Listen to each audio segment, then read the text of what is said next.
You know what really grinds my gears is when someone runs into your brand new truck and doesn't leave a note.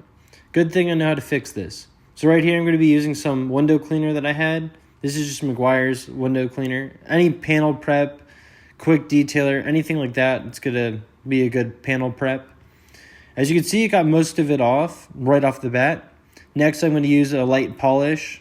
Put a little bit on my rag here. Again, this is the down and dirty way. You could pull out your buffer, all that kind of stuff, and go at it. This is what I had in the back of my truck.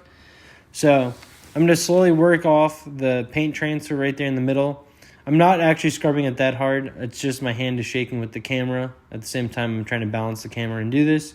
But I'm lightly going over it because, again, you don't want to take that paint that's sitting on top and rub it into your paint more because you're actually going to end up scratching it more. But, again, you want to get it off. So I'm going to get it off on this first attempt. Work it in and all that kind of stuff. I'm actually going to end up doing a second pass on it here in a second because it's going to be more of a finishing, like right here. It's to get out all the little scratches. And again, this is not going to be perfect, but it never was going to be perfect because as I'm going to show here at the end, some of the paint is actually missing up at the top. So the only way to professionally fix this is to actually respray the bumper. But again, it's such a small scratch and it only has 2,000 miles. So we're going to put on some touch-up paint later. But again, these are the results. It looks a whole lot better. And please, if you hit someone's car, please just leave a note.